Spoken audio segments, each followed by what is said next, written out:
Occasionally, I like to kick back and enjoy one of my musicals. And one particularly that I watch occasionally is Fiddler on the Roof.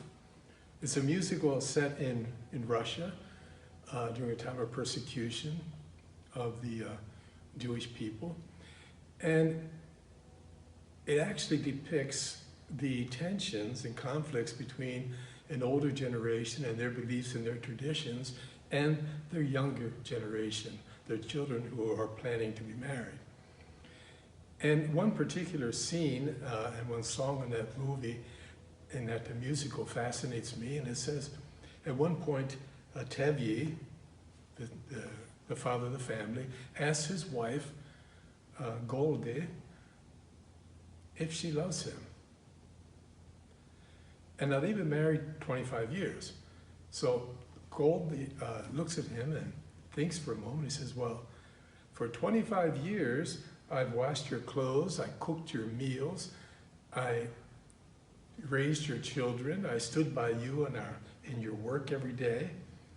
So I suppose I love you. That's quite a good answer, actually, because her love for Tevye was shown in concrete actions. The way she lived each day, she expressed that love in very real ways. Do you love me? I suppose I do. This musical came to mind as I reflected upon the gospel reading from St. John for this sixth Sunday of Easter. It's a text which is taken from the discourse of Jesus at the Last Supper, when he gathers together his apostles and he has a farewell meal with them, basically. It was before his betrayal, his passion and death, and he was gathered them together. And in this discourse, you might say he shared with his disciples and his apostles his last wishes. And he said to them in that supper, love one another. This is the commandment I leave with you. Love one another as I have loved you. And he took bread, blessed it, broke it, gave it to them. This is my body, given for you. And the cup of wine, he blessed it and gave it to them. Share this. This is my blood, which will be poured out for you. Do this in memory of me. Love one another as I have loved you. Give your life for one another. When we look at the life of Jesus, we see that Jesus also lived in a very concrete way, the love he has for us. Jesus' love was very hands-on. It wasn't just a philosophical idea or a concept. Jesus loved when he was moved by the hunger of the crowds who had listened to him all day, and the disciples wanted to send them home without eating. And Jesus said, no, give them something to eat. And Jesus multiplied the loaves and the fishes to feed them. Jesus loved us and loved others when he saw a widow in a funeral procession. She was on her way to bury her only son, her only sustenance and the breadwinner in the house. Jesus loved, he was moved to compassion, and he returned that son to his mother alive. Jesus loved when he cured the sick, when he touched the eyes of the blind and returned their sight, when he touched and cured the lepers and returned them to community. Jesus' love was very hands-on, very concrete.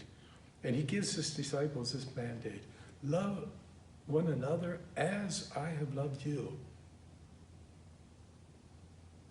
Continue to love in concrete actions, touching the lives of others. Now, we have all been sheltered in place now for a good 2 months, if not a little more. And during this time, we might also hear the words of Jesus that he spoke to Peter on the seashore when he prepared breakfast for the apostles after they had been fishing all night. The resurrected Jesus said to Peter, "Do you love me?" The same question Tevi gave to Goldie, his wife. And Jesus could ask us today, in this context of being sheltered in all this time, "Do you love me?" Now we could very quickly and easily say, "Oh, sure, love, I love you above all things." Do you love me as I have loved you in concrete ways? It's good to ask ourselves as we're sheltered in place still, how are we showing our love for one another in our homes? Do you love me? The hands-on love. Do I take care to keep my room in order? Do I pick up my clothes when I take them off and just don't let them lying around the house or all over my room? Do I pick them up and hang them up or put them in a drawer in a closet? Do I love my family in a concrete way? Do I offer to help do the laundry? Do I offer to help clean up the kitchen after supper, do the dishes? Do I help to run an errand if I need to go buy supplies? Do I love by maybe offering to cook a meal? We are called to love as Jesus loved in a very hands-on, concrete way. Soon, and hopefully pretty soon, we'll all be open our locked doors in a sense, and we'll be able to leave our upper rooms and go out back into the world, venture into this world that we're not quite sure what it's going to look like anymore. But as we go out in the world, we're also sent forth to be messengers of God's love, to continue to love out there as Jesus has loved us. How can we do that? We all have to think about that. How can we continue to love others as God loves us? Perhaps it's as simple as wearing our masks, keeping our masks on, even though they can be a bother. I can hardly breathe when I have mine on, but we're keeping them on because that's a way of loving others and keeping others safe. We can love others as Jesus loves us, but we can be patient when we're standing in a checkout line at the supermarket or a Target or wherever we might be going into a business, into a store. We can be patient with those who are taking so long to pay their bills. We can even love others as Jesus loved us by maybe running an errand for an elderly couple or someone who still needs to be sheltered in place because of their age or pre-condition or an immune system which is shot. We need to ask ourselves always that question. Jesus asked us that question. Do you love me? Jesus promised the disciples at that Last Supper, they were concerned. They knew that the end was coming, something was going to happen, and Jesus had talked about he's going to leave them. So they were worried about what's going to happen to us, and Jesus promises them an advocate. You will receive the Spirit of truth. He will help you to stay clear and set you free from the temptations and the lies of the devil. He will help you to see the way to follow me. Because don't forget, I said, I am the way, I am the truth, I am the life.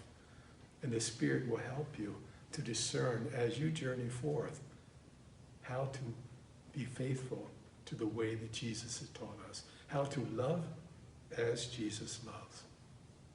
And there might come a day someone asks you, well, why do you behave this way? Why do you love this way?